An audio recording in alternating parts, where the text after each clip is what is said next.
So I think we're going to start now. This particular panel today, we're going to discuss ecological entrepreneurship. And as you know, this is a very technical subject. So my two colleagues will just follow once the initial presentation is made. And because of the vast experience in ecological entrepreneurship, they will be able to perhaps enlighten you on the various aspects. So what is ecological entrepreneurship? First and foremost, these are exciting times for ecological entrepreneurship. It is also interchangeably used as environmental entrepreneurship, green entrepreneurship, and sustainable entrepreneurship. From hydroponics and to organic farming to e-commerce of sustainable fabric wear to natural salt and water, conversion of solid waste to usable products, LED lighting, and ecologically friendly hybrid cars, solar systems, inverters. It's a vibrant domain. The trends suggest an upswing in the demand for ecological and environmentally safe products and solutions. Why do we need ecological entrepreneurship? Because we need to shrink the carbon footprint. We need to ensure that there is less pollution, adequate oxygen, and therefore we need to shrink the carbon footprint. Companies around the world are realizing that not only are sustainable business practices popular with the public, they can also lead to higher profits. Businesses are working to shrink their carbon footprint, use more renewable energy sources, and create greener products and services. And sustainability is seen more as a competitive advantage as opposed to being a costly requirement for doing business. Governments and corporations around the world are focused on reducing their carbon footprint for social and financial reasons. However, a gap exists between the capital needed and the capital available to achieve low carbon global economy.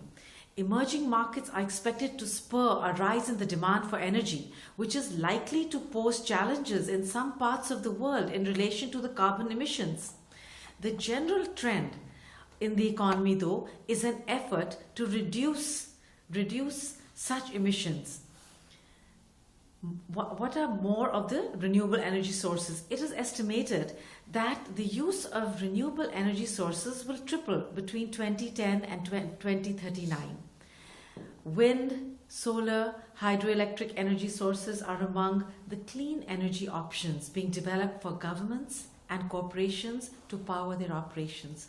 However, these technologies are expensive relative to traditional energy sources, which hinders their proliferation over the short term.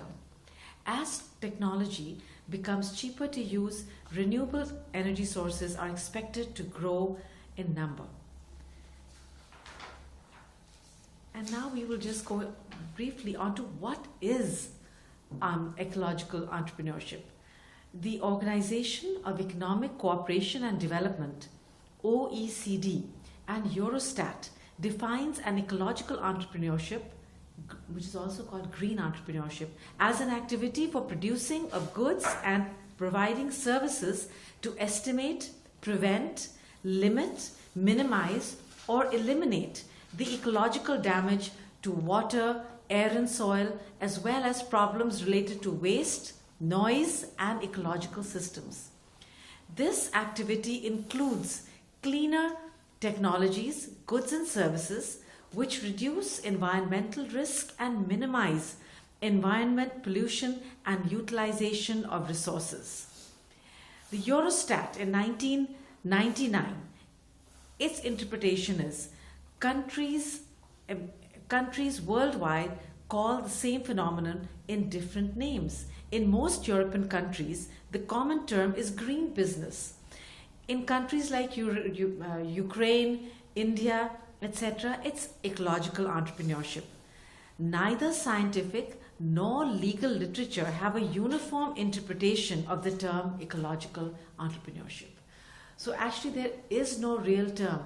Another thing I must point out is that at this point in time, we do not even have adequate data to even track how many ecological entrepreneurships are there, how many people are environmental entrepreneurs. We do not even have that distinction. Though we do have, in the term of entrepreneurship, we do have all of the divisions and we are tracking all of those. But for some reason, we still are lagging in that particular data. Now, the ecological entrepreneurship is supposed to be capable of transforming environmental risks into green business opportunities while minimizing those same risks. The practice of ecological entrepreneurship is equally a response to negative environmental externalities, undervalued natural resources, overexploitation, and depletion of the Earth's support system, which it combats by means of the introduction of eco-friendly products and processes into the marketplace. Governments and cities and regions from the 152 countries that have ratified the Paris Agreement must now meet their national climate change commitments, so they are looking for clean energy, low carbon transport and finance solutions to make this a reality. This will further give an impetus to ecological entrepreneurs. Business practices fundamentally affect the business world, the environment and our lives. Ecology implies community, and ecological entrepreneurs understand the connection between their actions and the greater community as a whole. The field is socially important because ecological entrepreneurs are instrumental in reshaping the way we approach the environment and its relation to business. Now, John Comey is the author of a book called Cold Cash, Cool Planet, Advice for Ecological Entrepreneurs. He argues that entrepreneurship is the key to creating the future. Scornful of the phrase, "it can't be done," he argues that ecological entrepreneurs uproot carbon-intensive practices through innovation. In order to achieve the emission reductions necessary to avoid catastrophic climate change, Comey argues that we must fundamentally change current carbon-intensive processes. Here, the role of the entrepreneurship is to create products that make people happy to scrap existing carbon-intensive capital by making the products that are simply better that they replace. For example, Go Sun Stove. It is a solar-powered stove. It has created a low-energy stoves that release greenhouse gases. Comey argues that innovators like this are not often found within the established corporate structure, and only by embracing such innovators we can transform the way that consumers impact the natural world. The world's environmental regimes, from global to local, have deep roots in ecological entrepreneurship. Thanks to ecological entrepreneurship, modern environmental governance has evolved over the past 50 years. To preserve a livable blue planet, the world will need more of it in civil society, business, and the public sector. Now, what is the difference between ecological entrepreneurship and environmental entrepreneurship? There is a subtle difference. The basic difference between ecology and environment is that environment is everything in the world, while ecology is the study of everything in the world. The environmental components are described in terms of their relationships by ecology. Now, if we look at the literature review of ecological entrepreneurship again, ecological entrepreneurship is in its nascent stages. While there is a significant amount of general information, there is a scarcity of scientifically collected data sets, qualitative and quantitative analysis. However, there are some general studies, and to quote these studies is one that appeared in Economics and Sociology, volume number 6. Effective development of ecological entrepreneurship is only possible under certain social and economic conditions, stable economic and social policy. However, one of the causes of a low activity of entrepreneurs in the field of green business is the lack of national strategy of ecological entrepreneurship development.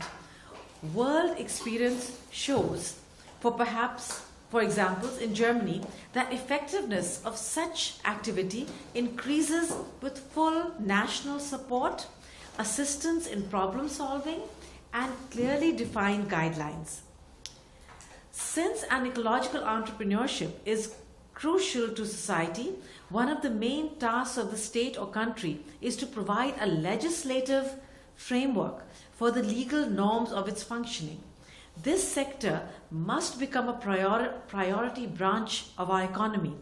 Currently, the questions of ecological entrepreneurship development are legislated are only fragmentary, since no legal interpretation of the ecological entrepreneurship exists.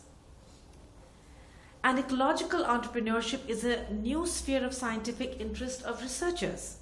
The deepening of market relationships and sustainable development ideas are changing the scientific views and directions of modern entrepreneurship and development. The role of the United Nations has also been very significant. The role of the United Nations has been to enable and facilitate directly and indirectly ecological entrepreneurship through its innovative programs of awareness and providing resources for grassroots level environmental protection projects. One such example is the Green Growth Project of Youth Outreach Program in Cameroon, supported by the United Nations Human Settlement Program.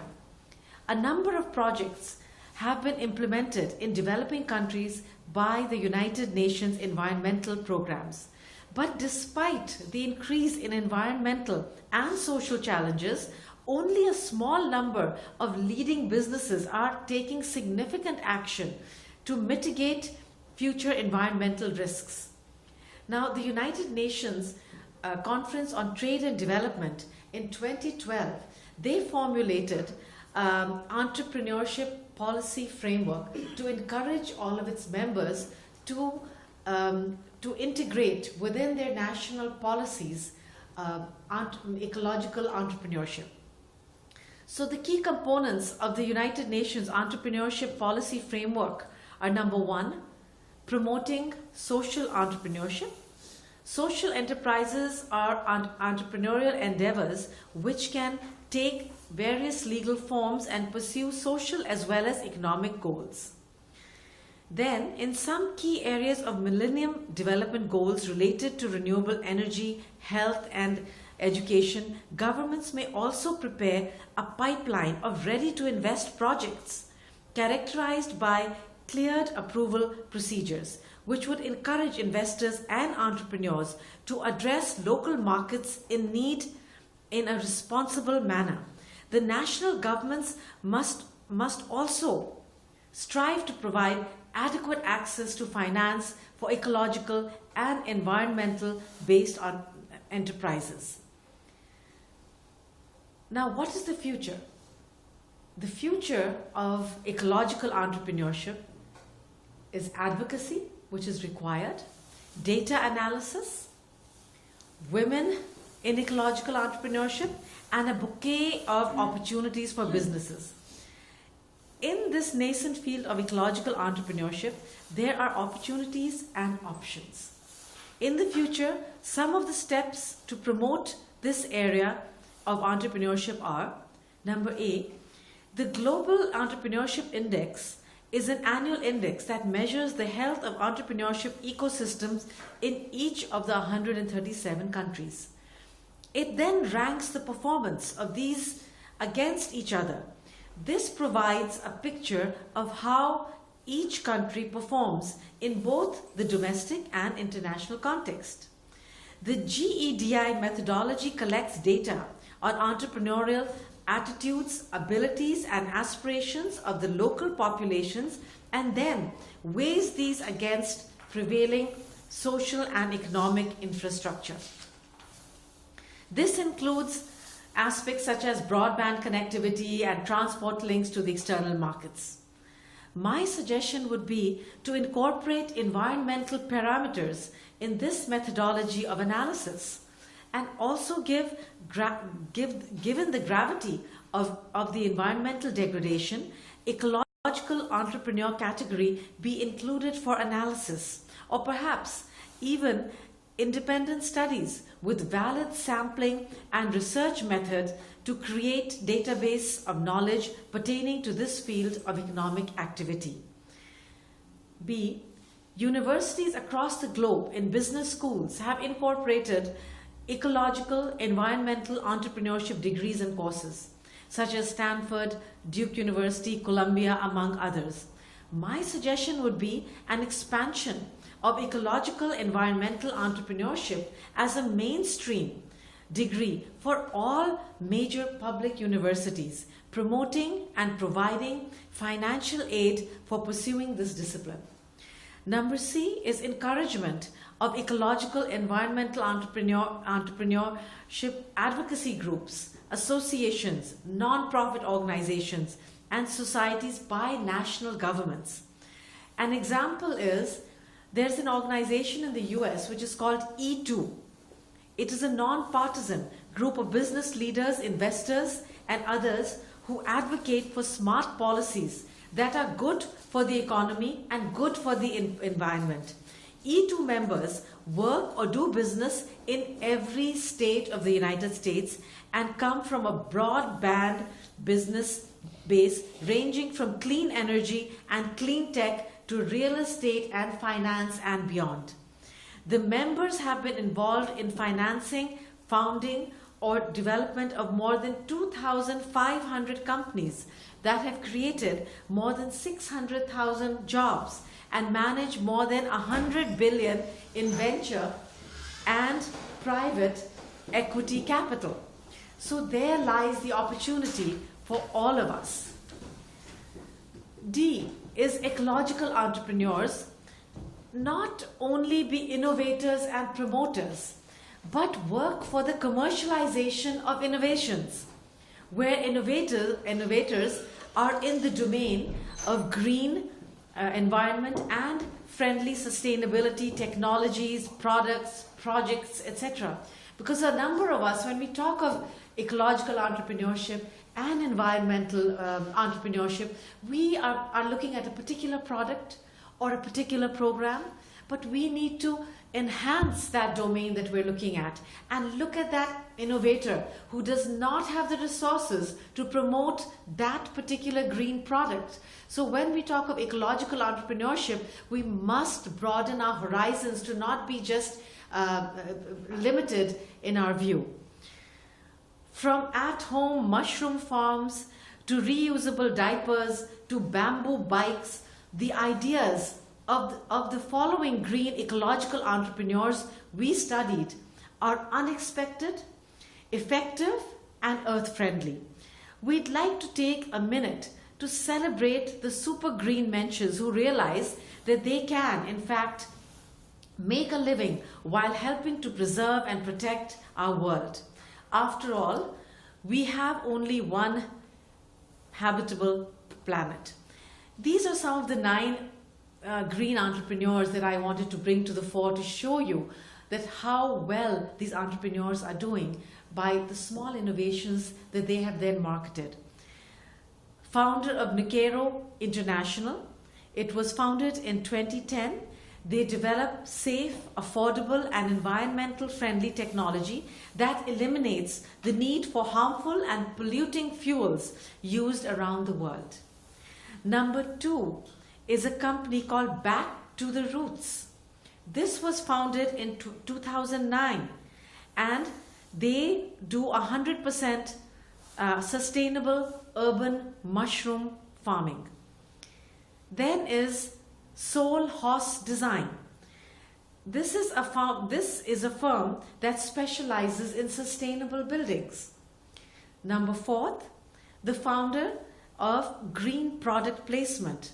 Green Product Placement is a media product placement company for green, local, and socially enterprising products.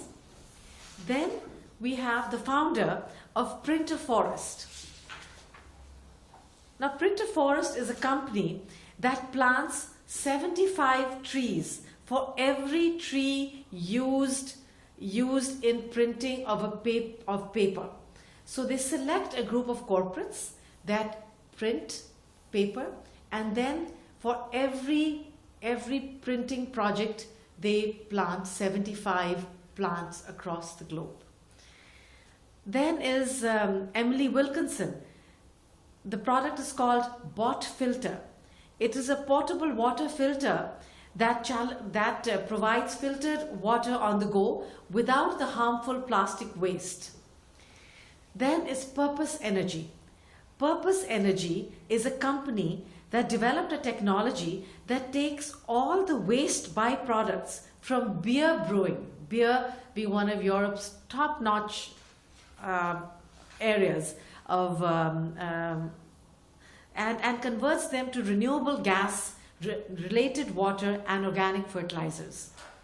Then is something called G Diapers. What G Diapers is he has turned his commitment to making the planet greener and healthier into an environmentally friendly hybrid by creating this friendly diaper company. Pat Ford, Save Our Wild Salmon Coalition. They're trying to save the salmons in the ocean. In conclusion, the world's environment regimes, from local to global, have deep roots in ecological entrepreneurship. Thanks to ecological entrepreneurship, modern environmental governance has evolved over the last 5 years. To this end, the Indian government has prioritized ecological investments in its budgetary allocations through initiatives such as the Green Energy Corridor Project, cleaning up the Ganges River, and investing in solar power projects. These endeavors have enabled India to achieve a record $10.3 billion in clean energy investments, making it among the top 3 countries in the latest Renewable Energy Country Attractiveness Index. To preserve a livable blue planet, the world will need ever more global and individual participation, be it in civil society, business, or the public sector. Let us all work towards making this a better planet.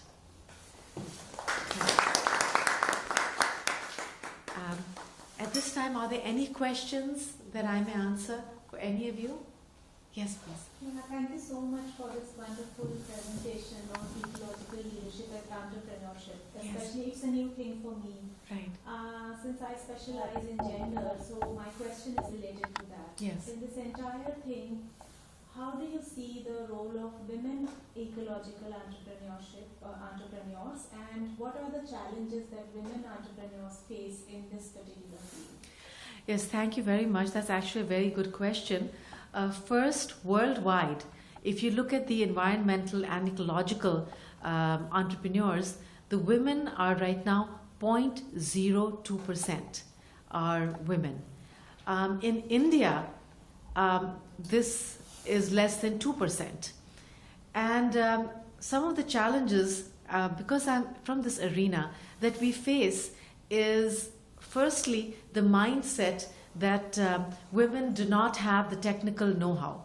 I am in the field of solar energy, and I work with one of the largest companies in India, Tata Power Solar, to construct and review large industrial projects across India. And the first thing that people ask me is, please send somebody technical. So the first thing is that they cannot believe that I do know how a solar plant is actually technically how it works, and how the various operations are. The second barrier is that there is no kind of promotion by the government right now of policies that would really enhance this field of ecological entrepreneurship. Though India is doing a lot in terms of clean energy and providing investments and getting companies to have various MOUs, women are not right now part of the diaspora, which will change, I'm sure, in the years to come. The third challenge is that in general, there are barriers to, again, gender barriers to you even doing marketing of ecological products. Because once you go out into the market and you make that call and say, I want to come over, it evokes different kinds of sentiments. What time? Really? Etc. So there are certain inherent barriers that need to be removed. The other one, the last and the fourth other challenge that I think we're going to face is that we are like mobile phones. 20 years ago, we had a big, bulky mobile phone. Today, we have a sophisticated array. And similarly, in the renewable segment, renewable energy segment, we're going to see a plethora of technologies emerge in the next 2 or 3 years. Now, keeping up with it, keeping up with all of those technologies and ensuring that you're actually you're able to market it and get it into the market, and also work with innovators who are doing such products. Those are some of the main challenges that we are likely to see in the future. Thank you. Thank you. Priya. Do I? Yes. Right? Yes, please. Our next speaker is Priyanka. Okay, so thank you so much for this platform and swap. Okay. Sure. Yeah. Thank you so much for covering the entire field of ecological entrepreneurship. I was just wondering, though I'm a speaker, but when I was preparing myself to speak in front of this beautiful audience, I was just wondering that ecological entrepreneurship is a new concept, and maybe it's a 5 years old. What say, how? Its roots are about 50 years old. 50 years old. But however, the awareness has just been very Can we- recent. yeah, You yeah. could say 5 to 10 years. Yes. So can we include Ayurveda? Ecological. Ayurveda, yes. Yeah, we can, yeah. Why not? Because So- it's natural. Yeah, Yes, it's natural. Yes. So, How many thousands of it's thousands of Years yeah, ago. it's So years Ayurveda ago, is- yeah. Yes. So that's we the first ecological way. Exactly. Exactly. Exactly. And that's Yeah. a very good point that Priyanka made. Yes. So I'll speak on as she has already covered. So it's I'll just go before the ecological entrepreneurship and the aftermath of it. So being a teacher, I teach environmental ethics. So while teaching my students, I come across the pessimists and the optimists. The pessimists, they say that the more we are growing, we are destroying our Mother Earth with all the industrialization and all sorts of evolutions. We are destroying our Mother Earth, and we don't know if tomorrow we are dearth of natural resources.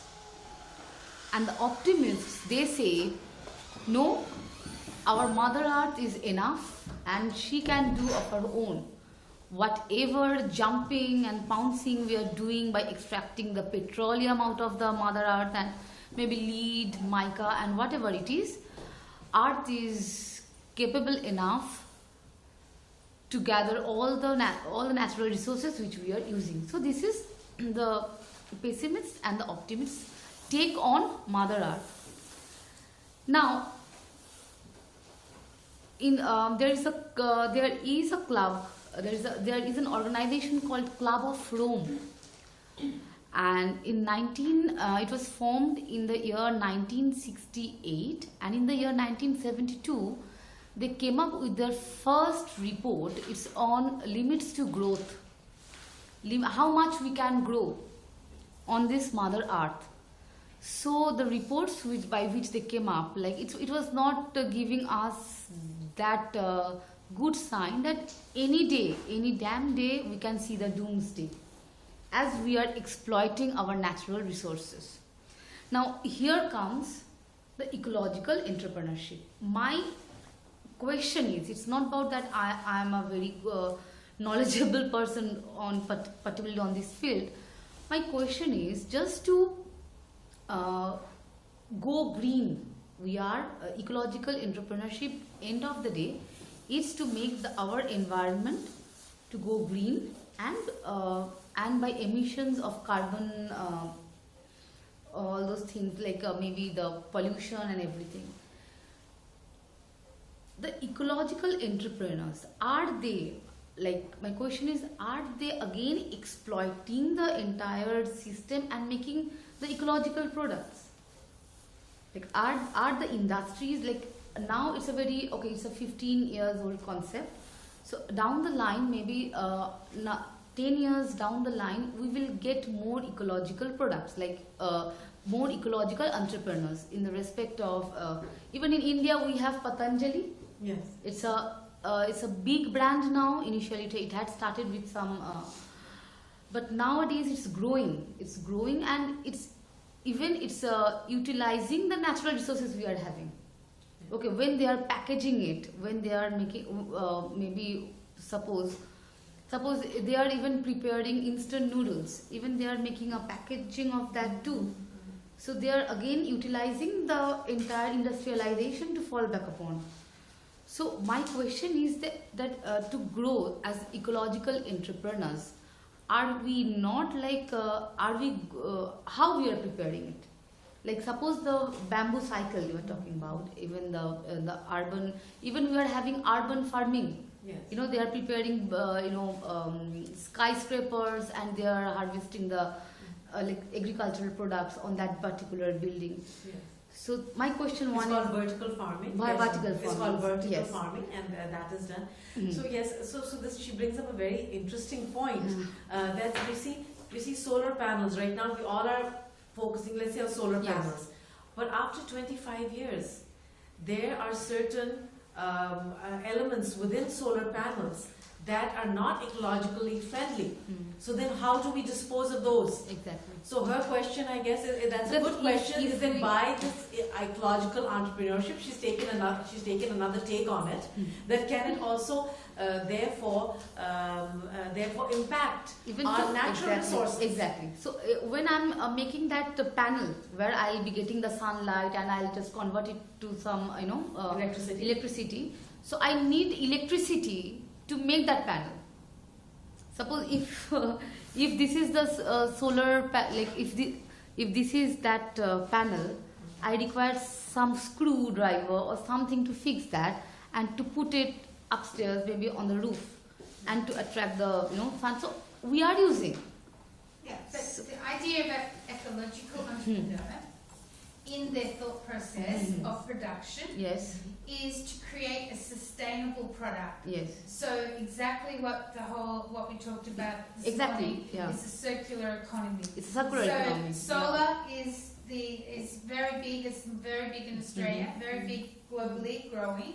So an ecological entrepreneur will come up with the innovation for out-of-date solar panels that could be utilised Yeah. by chopping up into other things. Like you look at So the wonderful innovations. things that African designers have done with tyres and used the threads of tyres for sandals or Coca-Cola bottle tops to make Yes. handbags. Yes. Yeah. Mhm. So if you can see that that's a need and you're in the solar industry, so then you should take broken or unusable solar Yes. panels and give them to students Mhm. in a university or to a urban slum Yes.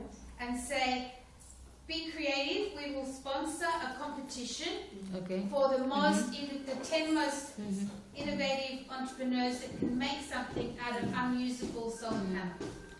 And that's where you Yeah. find The reuse of the scraps which the reuse. yeah.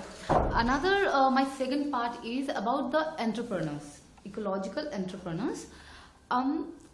First of all, as she said, it requires high level of innovations. it's not just you have a capital lying and you are just investing.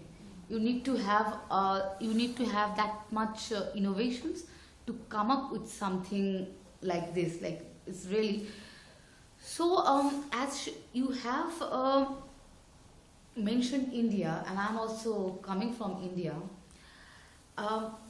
What I felt after your talk, that cleaning of Ganges, even we are contributing in respect of income tax or something, we are contributing to the project. Okay, and our central government is doing the needful. Her question was about participation of women in ecological entrepreneurs, and as you said, it's very less. It's very hardly we see women entrepreneurs in India, and those who are they are excellent. Even they are in magazines, front covers, and everything. As far as ecological entrepreneurship is concerned, even can we start being women? Can they start something from their home itself? Yes, I think Rather than- entrepreneurship can be anything, from home, Yeah. from any place. Mm-hmm. As long as you're reducing the carbon footprint. Okay. As long as you're reducing the carbon Mhm. footprint and the pollution level. Mm-hmm. And sometimes ecology can also be some very natural things that you do, like they talk about mushroom farming, etc., etc. So there can be a lot of And in, natural, organic farming. organic farming, even handloom saris. Is it part of the ecological Yes, entrepreneurship? it is. Organic Yes. cotton Organic, is yes, is yes. one of India's So if- biggest exports. So if we Yes. take Fair such women, because in India nowadays it's like women are coming up with boutiques where they are producing handloom saris and organic kurtis and all. So if we consider them as part of the ecological, as ecological entrepreneurs, then the number is, I think it's on the higher side, because so It's an interpretation, but unfortunately, this field has not been, data has not been collected. yes, And Mhm. they have, the literature review is very, very poor. very poor at this point yes. in time. Hmm. So hopefully that will change. In the years It to come. might contribute, because as Carol, I was just she's also into textile and clothing, so it might something of your interest. Another thing is that about agriculture. What I felt that in India the farmers, they are suffering, even because the thing is, like, when the farming policy, I don't know about the actual farming policies of India, but the agriculture is highly depends on the climate change and everything. Even anywhere, if you go, even if it is in Netherlands or in India or Pakistan, wherever, it depends on the climate change. So can we do something for them and take them as part and consider them as ecological entrepreneurs? Yeah. Yes, you can. Agricultural incubation Mm-hmm. has been very big for the last 20 years. Mm. And the biggest problem with agricultural and farmers is that they lose 60 to 65% of their product getting it to market. Yes. Just getting it to market. Mhm. So to bring the entrepreneur into this Mhm. this cycle and to create value-adding projects Mhm. where the product is grown, Mhm. then that farmer will be involved, if either the farmer's involved or the entrepreneur gets involved Mhm. in whether it's drying, canning, bottling, or making product from the Mhm. farmer's product close to the market or Mhm. close to where it's grown. Mhm. The farmer doesn't lose 65% of their product. So agricultural incubation is a growth area. And if you want to look, if you're interested in agricultural incubation, look at the InfoDev, which is the World Bank Incubator Network. Look at the projects that they've got running, whether it's in Africa or India. Agricultural incubation is the future. So how do you come up with these ideas? Is entrepreneurs see the need and see that Himalayan salt could be a growth market to Yes. sell around the world. Yes. That the pink salt is now in mainstream supermarkets. It is. I So that believe is that ecological entrepreneurship. That is. I believe that yes, ma'am. Can you explain agriculture Incubation. Okay, so I'll give you an example of an incubator in Pretoria, in South Africa, that has villagers that were growing flowers just for the local market. She created it's quite famous incubator there now, growing flowers, specialising in gerbers, and export to or sell to the Joburg market, Johannesburg market, high price gerbers. Her incubator of professional flower growing of gerbers is so highly sought after. She now that incubator exports gerbers to the Netherlands, which is the world flower growing country, because of agricultural incubation. So it's about getting the entrepreneur, it's about getting the product, and then bringing it together with the business process, supply chain of what needs to be done to improve the quality, to improve the timing, to improve how does the market want a gerber, what colours, this high, and then teaching those skills to the villagers in her incubator network. So sorry, and guarantee distribution channels, which is very important. Oh yeah, because that's part of the process of incubator. Of the business processes of what's required to go through that. And if anyone's interested in agriculture incubation, I can give you those links as well. But who does the investment in such an incubation project? Sorry? Who does the investment? Initially, at the World Bank Incubator Network, if you look up, or you can get my card, I'll give you the links. The InfoDev is the World Bank Incubator, one of their arms, but also governments in various countries, also some universities have incubators attached to them. I run 2 virtual incubators, so I help people virtually. I don't have a block of land, but I help people through this process. So I think we better move on because there's only 10 minutes Yeah, left. it's okay. So thank you so much. Okay, you go. Sorry. I'm just Thank you, Priyanka. Sorry. Yeah, there's only 10 minutes left, so we need to. I need to share with you what I want to share on ecological entrepreneurship, because my focus is actually I help people who are actually doing it across all sectors, and my area of helping people and the entrepreneurs I help in this sector, what's driving them is passion. It's their passion to solve a problem. They're passionate about the type of industry they're working in, whether it's health, beauty, whether it's design, whether it's water, or whether it's the passion of the country they came from, whether it's certain countries in Africa where they've created a project that will help water and mothers in adding vitamin to the waters, whether it's women who are entrepreneurs that have a child that's got an eczema condition and develop a special cream they cooked on their stove to help the child that fixed them, and then they started selling it small, now exported around the world. So ecological entrepreneurship, I would like to share with you that is about sustainability is vital for the entrepreneur to create the solar panel that they have a circular supply chain in it. But corporates need to have CSR now commercially in their annual general reports to their shareholders of corporate social responsibility. That's vital. That's been going on for a long time.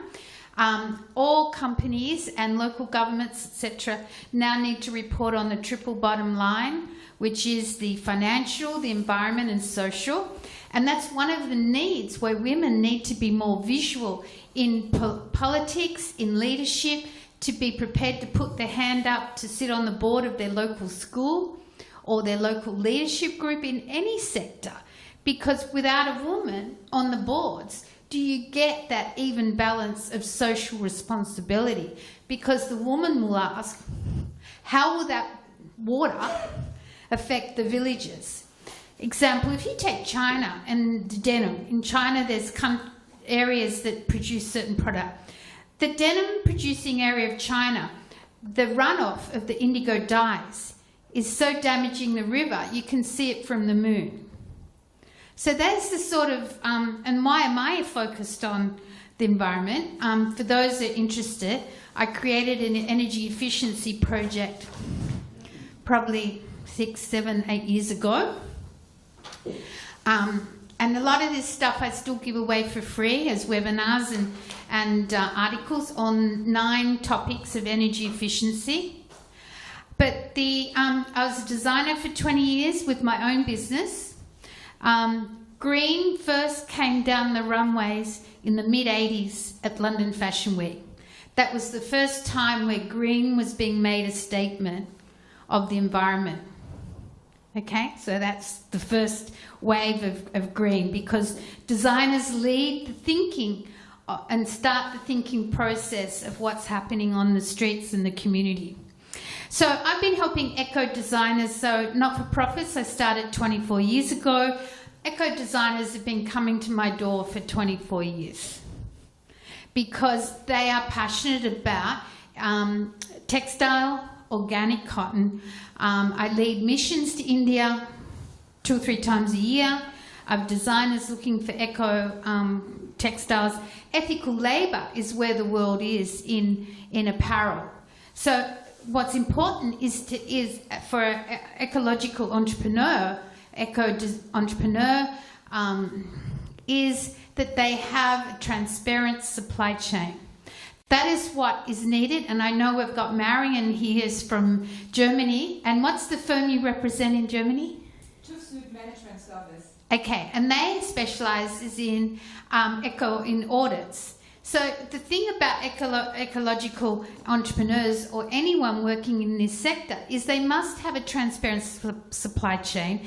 They must be able to be accredited and certified that what they're saying stacks up. So that's where the process needs to be. So I've assisted probably 30,000 small businesses over 24 years, online or offline. Big trends in this area, paddock to plate. So people want to know where their food is coming from. So they want to know the source, the origin. Health in Australia, many people in Asia are going crazy about Australia's honey, because there's certain types of honey have been discovered in parts of Australia where the honey has very high level medicinal purposes. So all of these, pick any topic, and there's eco-entrepreneurs moving forward, whether it's energy efficiency, solar cooking appliances in the villages of India and Africa and remote areas, solar inventions. In fact, in the solar installations in the Solomon Islands, women's major employment is being solar repair women. So women, that's their job, are taking on the servicing and maintenance of solar systems in the Solomon Islands. Okay, so what do I do to help eco-entrepreneurs, which are really booming, and especially the young entrepreneurs and the mature age entrepreneurs want to create a business that makes a difference. There's a name, 25 lifers change. They're moving out of corporate world and want to create businesses that make a difference to a part of the world. And that part of the world is their passion or their interest. And they come to me, and I have lots of these young entrepreneurs and mature entrepreneurs. So here's, I think if I may have showed this if you were in another session. This is textile made from plastic bottles. Started at the Buddhist Foundation in Taiwan. Have been doing this for a long, long time, and they distribute blankets to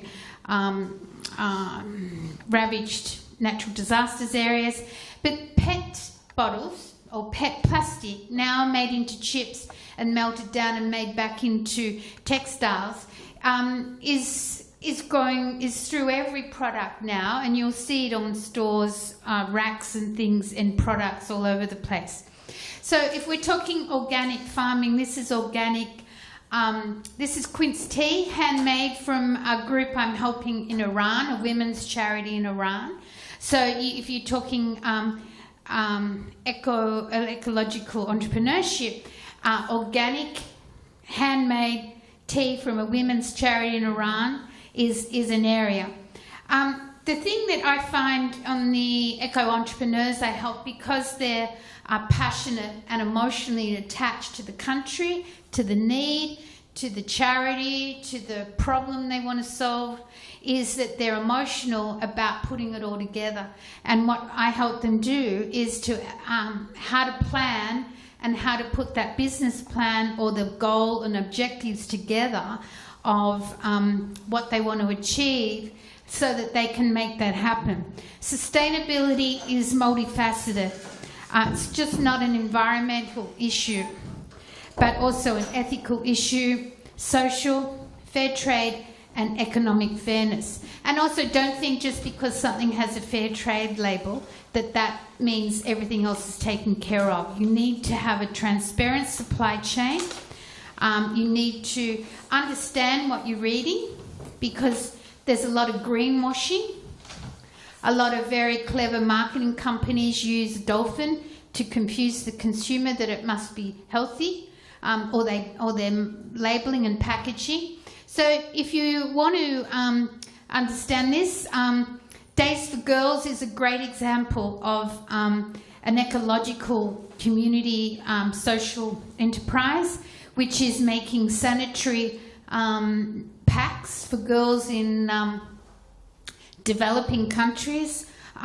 So by creating sewing entrepreneurs, both globally but mainly in developing countries, so that those sanitary napkins are washed, or they're made out of cotton and washed and reused, because in developing countries, and including in India and many African countries, the girl does not go to school when she has her period, which then means they lose a considerable amount of time over schooling, and so does the woman in the workplace, doesn't go to work.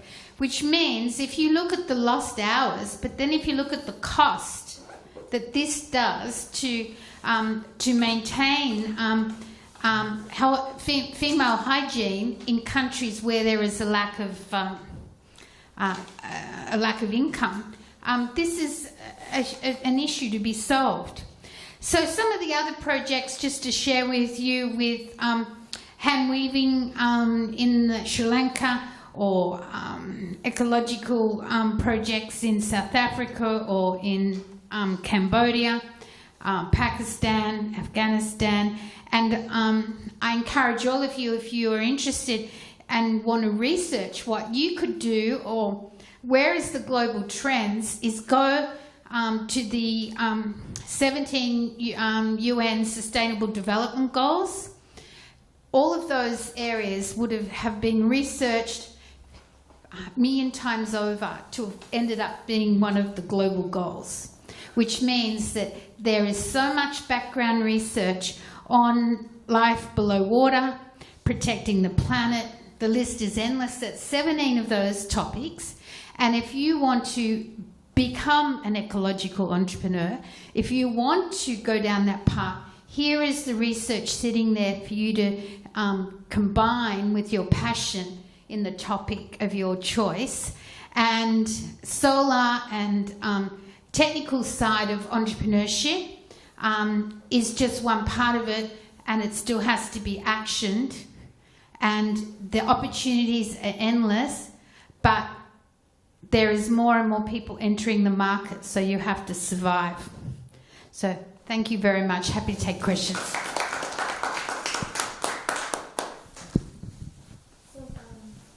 You mentioned about these blankets which you are distributing during disasters. So there are a lot of NGOs which work for humanitarian response. Do you have any tie-ups with those? Because they are the bulk users of blankets during humanitarian crisis. Okay, this is a Buddhist foundation in Taiwan, and they've been doing this for a long time. And they distribute them to by the millions to natural disaster areas through their own. I believe they have their own global networks, but they work in conjunction with all natural disaster, major crisis areas.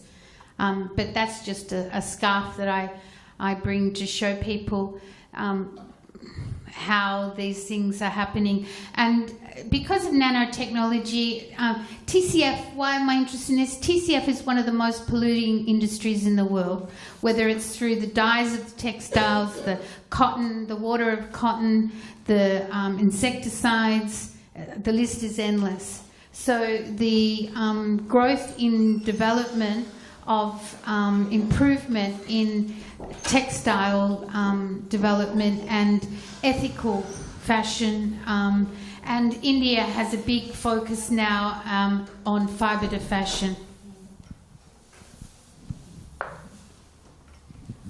Thank you all very much.